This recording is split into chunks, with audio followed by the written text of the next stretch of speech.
Bienvenidos a Economía al Día, el canal donde desentrañamos los eventos más importantes de la historia económica mundial para comprender mejor el presente y el futuro. Hoy nos adentraremos en un tema tan controvertido como fascinante, la dictadura chilena, su impacto económico y cómo influyeron en ella figuras clave como Salvador Allende, los Chicago Boys y las políticas que surgieron tras el golpe militar.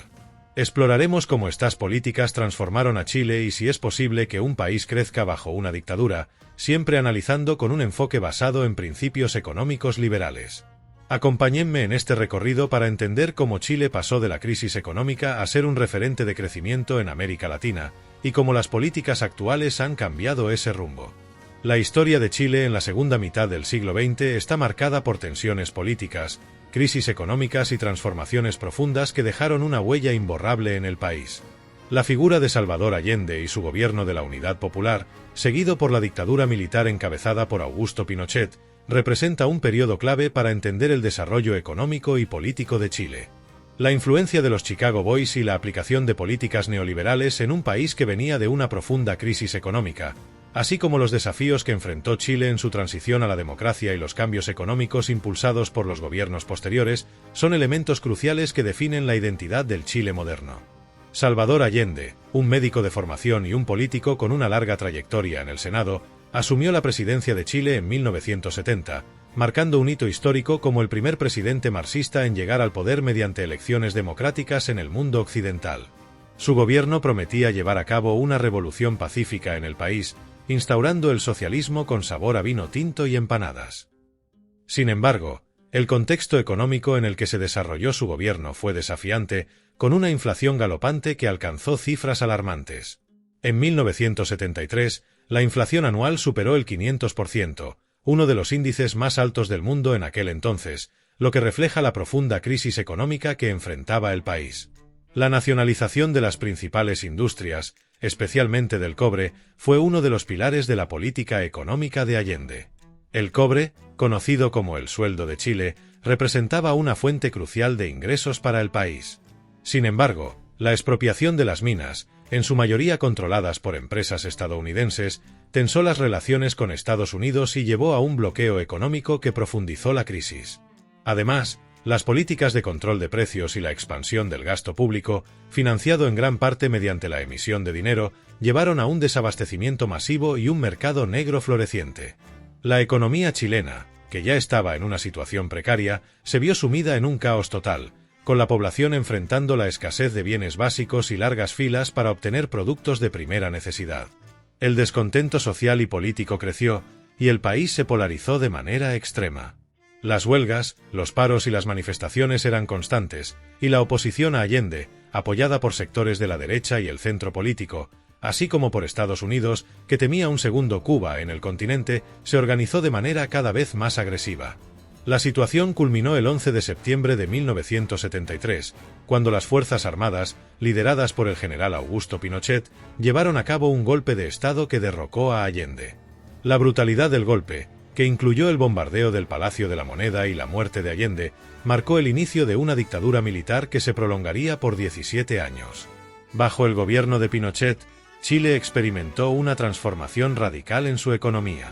El país, que había caído en un abismo económico durante los últimos años del gobierno de Allende, se convirtió en un laboratorio de políticas neoliberales impulsadas por un grupo de economistas chilenos formados en la Universidad de Chicago, conocidos como los Chicago Boys. Estos jóvenes, influenciados por las ideas de Milton Friedman, aplicaron un conjunto de reformas que buscaban reducir la intervención del Estado en la economía, promover la libre competencia y abrir Chile al comercio internacional. La estrategia de los Chicago Boys se centró en privatizar empresas estatales, desregular mercados, reducir el gasto público y controlar la inflación a través de políticas monetarias estrictas. En comparación con otros países de la región que optaron por políticas económicas más intervencionistas, Chile fue un caso único en su adopción radical del neoliberalismo. Durante los años 80, la economía chilena mostró signos de recuperación, con un crecimiento del PIB que superó el 7% en algunos años y una reducción significativa de la inflación. Sin embargo, este crecimiento económico vino acompañado de un aumento en la desigualdad y la pobreza, ya que las políticas de ajuste afectaron desproporcionadamente a los sectores más vulnerables de la población. A pesar de la aparente estabilidad económica, La dictadura de Pinochet se mantuvo en el poder a través de la represión y la violación sistemática de los derechos humanos. Miles de personas fueron detenidas, torturadas o desaparecidas, y el país vivió bajo un estado de terror que no cesaría hasta finales de los años 80.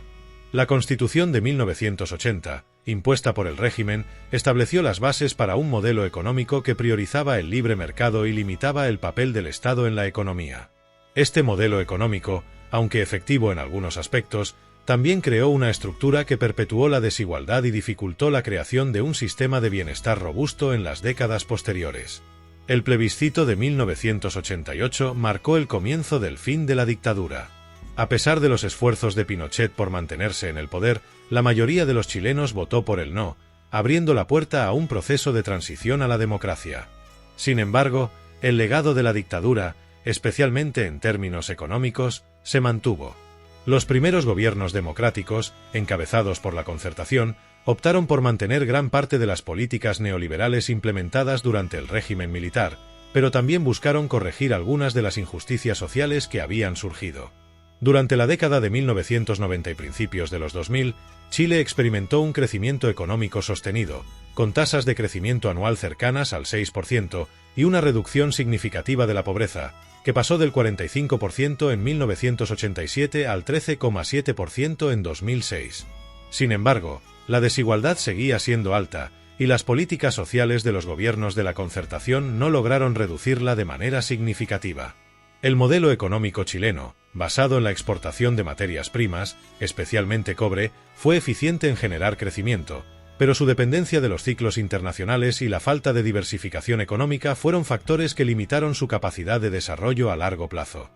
El gobierno de Michelle Bachelet, quien asumió la presidencia en 2006, intentó implementar reformas que buscaban aumentar la equidad en el país. Una de las más controvertidas fue la reforma fiscal de 2014, que buscaba aumentar los impuestos a las grandes empresas para financiar una reforma educativa gratuita. Aunque la reforma fue presentada como un paso hacia una mayor justicia social, su implementación fue complicada, y las críticas surgieron tanto desde el sector empresarial como desde la oposición política.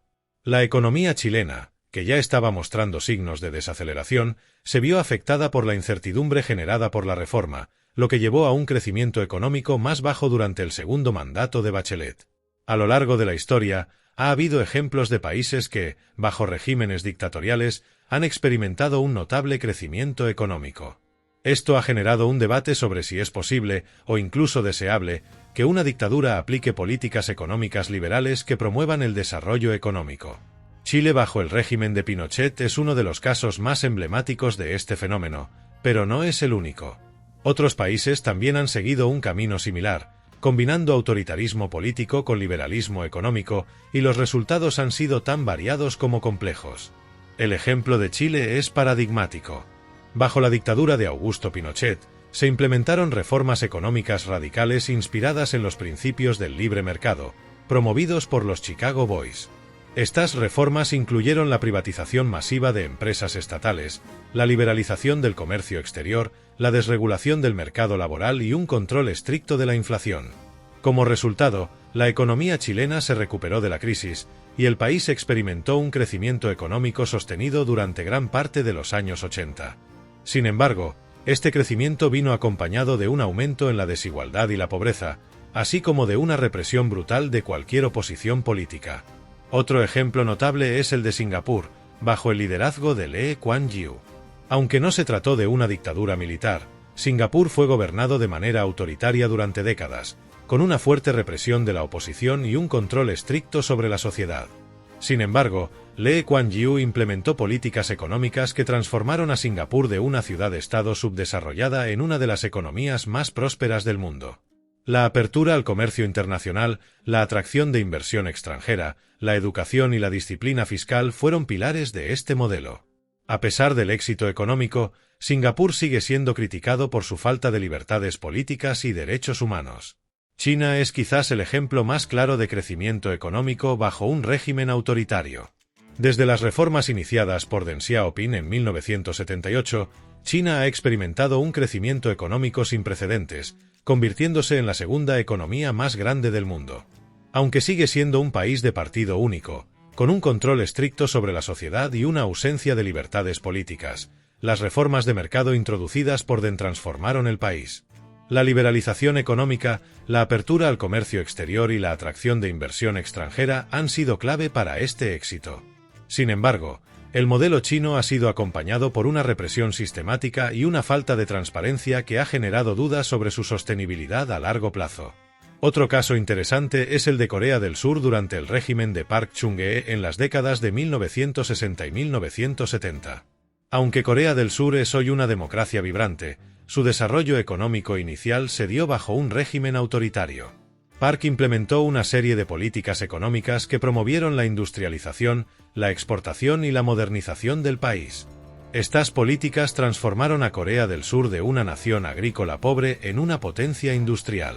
Sin embargo, el régimen de Park también fue conocido por su represión política y su control autoritario sobre la sociedad.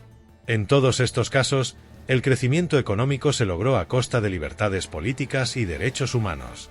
Esto plantea una pregunta fundamental: ¿es el crecimiento económico bajo una dictadura sostenible a largo plazo? Si bien los casos mencionados muestran que es posible alcanzar un crecimiento rápido bajo un régimen autoritario, también revelan las limitaciones y los riesgos inherentes a este modelo. El desarrollo económico basado en la represión y la falta de libertades tiende a generar tensiones sociales que, tarde o temprano, pueden llevar a crisis políticas y económicas. Además, es importante destacar que el crecimiento económico en estos contextos no siempre se traduce en un desarrollo humano equitativo. La desigualdad y la falta de acceso a oportunidades son comunes en países que han crecido bajo dictaduras. La concentración del poder político y económico en manos de una élite puede perpetuar estructuras de desigualdad que limitan el potencial de desarrollo a largo plazo. En América Latina, otros países han experimentado periodos de crecimiento bajo regímenes autoritarios, pero con resultados mixtos. Por ejemplo, Brasil bajo la dictadura militar, 1964 a 1985, experimentó un crecimiento económico significativo durante los primeros años, conocido como el milagro brasileño. Sin embargo, este crecimiento no fue sostenible y culminó en una crisis de deuda en la década de 1980, que sumió al país en una profunda recesión. En Argentina, la dictadura militar, 1976 a 1983, también intentó implementar reformas económicas liberales bajo la dirección de José Alfredo Martínez de Hoz. Sin embargo, estas políticas fracasaron en estabilizar la economía y condujeron a una inflación descontrolada y a un aumento de la deuda externa, lo que exacerbó la crisis económica que siguió al retorno de la democracia. Estos ejemplos muestran que, aunque es posible que una dictadura implemente políticas económicas liberales y logre un crecimiento económico a corto plazo, este tipo de crecimiento suele estar acompañado de altos costos sociales y políticos. Además, la falta de instituciones democráticas y el Estado de Derecho limitan la capacidad de estos regímenes para mantener un desarrollo sostenible a largo plazo. La falta de transparencia, la corrupción y la represión suelen socavar los logros económicos iniciales, y la falta de legitimidad democrática puede conducir a crisis políticas que ponen en peligro la estabilidad económica. Igualmente, el contexto internacional durante la dictadura de Pinochet no puede entenderse sin considerar la Guerra Fría, un periodo de rivalidad ideológica y geopolítica entre Estados Unidos y la Unión Soviética que marcó la segunda mitad del siglo XX. América Latina se convirtió en un terreno clave para esta confrontación, y Chile no fue la excepción. Con la elección de Salvador Allende, Chile se convirtió en uno de los pocos países en elegir un gobierno socialista a través de elecciones democráticas, lo que lo puso inmediatamente en la mira de Estados Unidos, que temía la expansión del comunismo en su patio trasero. El gobierno de Nixon, junto con la CIA, apoyó activamente a los grupos opositores a Allende y contribuyó a la desestabilización económica y política del país. La caída de Allende y el golpe militar de 1973 se dieron en un momento en que Estados Unidos apoyaba regímenes militares en toda América Latina como parte de su estrategia para contener el comunismo. Bajo la doctrina de seguridad nacional, se justificaba el apoyo a dictaduras militares que luchaban contra el enemigo interno, entendido como cualquier movimiento o gobierno de izquierda. Este contexto global fue crucial para la instauración y consolidación del régimen de Pinochet, quien rápidamente se alineó con las políticas de Washington, asegurando así el apoyo económico, político y militar de Estados Unidos. El respaldo de Estados Unidos no solo se limitó a proporcionar asistencia militar. También hubo un fuerte apoyo en el ámbito económico e ideológico. Los Chicago Boys, que jugaron un papel fundamental en la transformación económica de Chile, fueron formados en la Universidad de Chicago bajo la tutela de Milton Friedman, uno de los principales defensores del libre mercado. Las reformas que implementaron en Chile, como la liberalización del mercado, la privatización de empresas estatales y la apertura a la inversión extranjera, estaban alineadas con las ideas promovidas por Washington y las instituciones financieras internacionales como el Fondo Monetario Internacional y el Banco Mundial. Al mismo tiempo, la dictadura de Pinochet se benefició de un clima global favorable para la implementación de reformas neoliberales. Durante la década de 1970, el mundo experimentaba una crisis económica marcada por la estanflación, la crisis del petróleo y la desaceleración del crecimiento en las economías desarrolladas. En respuesta, muchos países adoptaron políticas neoliberales similares a las que se implementaron en Chile, lo que ayudó a legitimar estas medidas en el plano internacional. Chile se convirtió en un laboratorio para las políticas de ajuste estructural que luego se aplicarían en otros países en desarrollo. El contexto geopolítico también jugó un papel en la estrategia de Pinochet para asegurar su permanencia en el poder. La dictadura mantuvo relaciones cercanas con otras dictaduras militares en América Latina, particularmente a través de la Operación Cóndor, un plan coordinado de represión política y terrorismo de Estado que involucró a Chile, Argentina, Uruguay, Paraguay, Bolivia y Brasil. Este plan, apoyado por Estados Unidos, permitió a los regímenes militares intercambiar información y perseguir a opositores políticos más allá de las fronteras nacionales. La Operación Cóndor es un ejemplo claro de cómo la dictadura chilena se insertó en un marco regional de represión y control que reflejaba la lucha global entre el comunismo y el capitalismo. Por otro lado, la relación de Chile con la URSS y otros países del bloque socialista se deterioró considerablemente durante la dictadura. Mientras Allende había buscado fortalecer los lazos con estos países, Pinochet rompió relaciones diplomáticas y adoptó una postura anticomunista firme. La dictadura justificó su represión interna bajo el pretexto de la lucha contra el marxismo, y este discurso resonó con fuerza en un mundo dividido entre este y oeste. Sin embargo, la ruptura con el bloque socialista también significó un aislamiento en ciertas áreas, lo que dejó a Chile altamente dependiente de sus relaciones con Occidente. En el contexto latinoamericano, la dictadura de Pinochet formaba parte de una tendencia más amplia de gobiernos militares que surgieron en respuesta a los movimientos de izquierda inspirados en la Revolución cubana.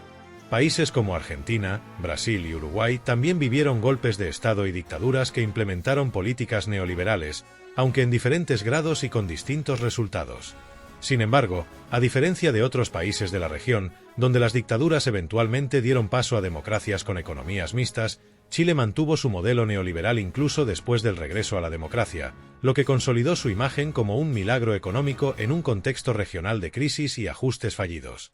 A nivel internacional, el régimen de Pinochet fue duramente criticado por las violaciones a los derechos humanos, y esto tuvo repercusiones en las relaciones exteriores de Chile. Aunque recibió apoyo de Estados Unidos y otros países occidentales, la dictadura enfrentó sanciones y aislamiento por parte de otras naciones y organismos internacionales, especialmente después de que los informes sobre torturas, desapariciones y ejecuciones extrajudiciales se hicieron públicos. A pesar de esto, Pinochet logró mantenerse en el poder gracias a su habilidad para equilibrar las necesidades económicas con la represión política, y a la vez, manteniendo a Chile como un aliado estratégico de Occidente en una región convulsa. La situación en Europa también tuvo un impacto indirecto en Chile. Durante la década de 1980, el colapso del bloque socialista en Europa del Este y la Unión Soviética coincidió con el final de las dictaduras en América Latina.